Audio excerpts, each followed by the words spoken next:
Josh Allen is one of the NFL's prized assets. Allen's rise to stardom has been anything but straightforward. At a time, Josh would email every division head coach, coordinator, and QB coach within his vicinity. Despite missing out on selection in the 2017 NFL Draft, Josh would eventually be picked up by the Bills a year later.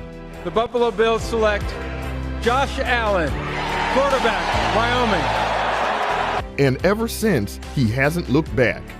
Joshua Patrick Allen was born on May 21, 1996 in Faribault, California. People hardly go to Faribault, California just to go there. But a few years ago, if you were involved with recruiting high school footballers, there was a good reason to make the trip to Faribault. Not that anyone did, anyway. Offers weren't coming because there was no footballer to ever come out of Faribault, Josh said. We're not known for football, so the coaches didn't get out to see me play.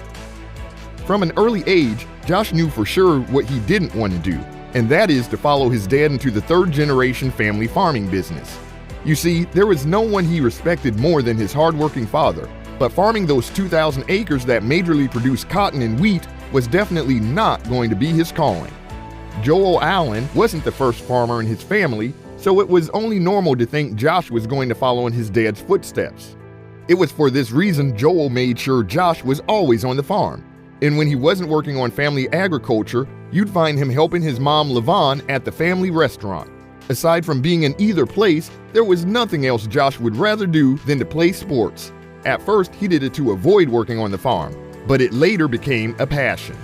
Growing up, Josh was a multi-sport athlete. My out was sports, and that's exactly what I did, Josh said, speaking of himself. Josh was involved in almost all kinds of sports: football, basketball, baseball, soccer, karate, gymnastics, and even swimming. But football was undeniably his best, the one he always believed would catapult him out of Faribault. Whenever there was a Monday night game, Josh and his brother Jason would make tracks around the living room table and run around it while his dad would throw the ball as they watched the game.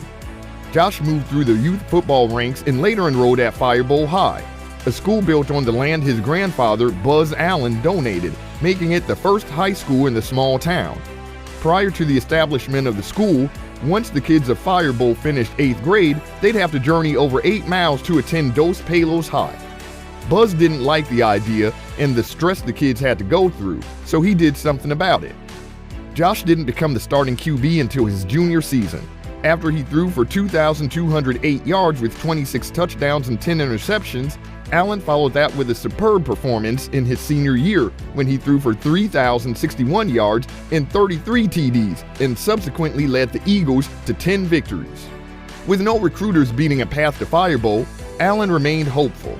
However, he wasn't a football-specific athlete, and this was one of those things that worked out against him besides geography.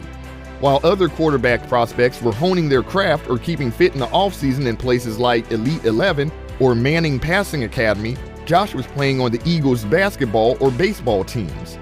Fresno State was one of the very few schools that knew about Allen. Still, Tim DeRuyter, the since-fired coach, categorically told Allen he didn't think he could compete at the Division I level because of his low level of high school competition. And this would be the first of what feels like a million times Josh Allen would be told no, that he couldn't do something. In 2016, DeRuyter was fired and replaced by Jeff Tedford. In one of Jeff's press conferences, athletic director Jim Bartko remarked that Tedford knew where Faribault was. The truth is, Tim DeRuyter wasn't alone in his assessment of Allen. When Josh was in high school, he was 6'2", but weighed only 180 pounds. And when you combine that with the fact that he'd had no exposure in the recruiting universe and the level of competition, that's how he found himself at Reedley Community College on the other end of Fresno, 75 minutes from Faribault. In his one season there, Josh threw 25 touchdown passes to just 4 interceptions, which he would later call a necessary stepping stone to where he is today.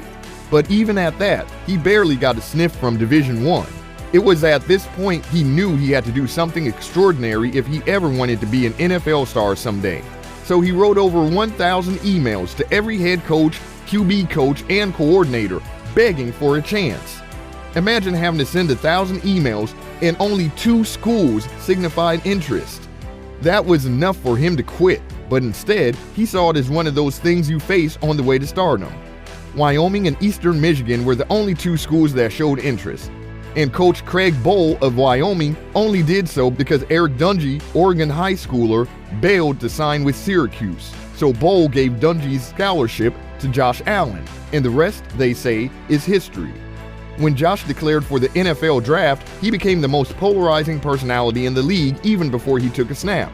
Many people thought he could be the #1 pick, while others thought you couldn't touch him in the first 3 rounds.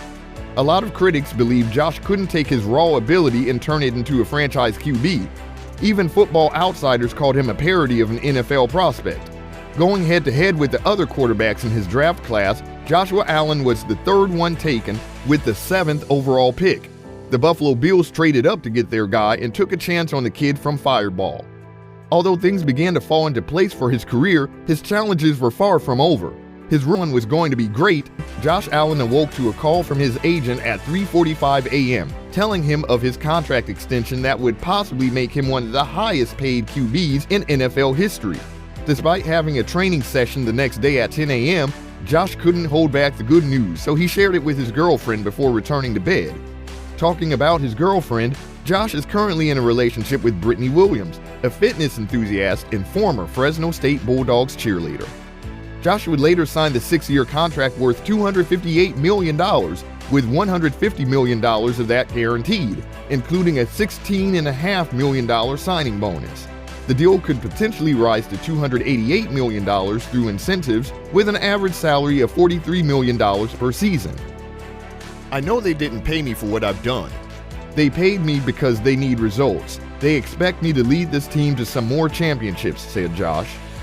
Allen has a net worth of around $14 million, most of which he earned from his contract deal and partnership with Nike, FedEx, Microsoft, Pepsi, and Hyundai. The QB also has a home in Orchard Park, New York, which is worth $659,900. The 3,600 square feet home has 4 bedrooms, 4 bathrooms, a spacious living room, a big kitchen, and a 2-car garage. Although it's unclear if he has a hypercar to fit into his garage, we expect him to pull up with something cozy in no time. From humble beginnings as a farm boy to making his way to the NFL, no one can tell what he'll do next, but we now know never to doubt him. Click here for the most recent video, or click here for why Tom Brady is just the absolute GOAT of football.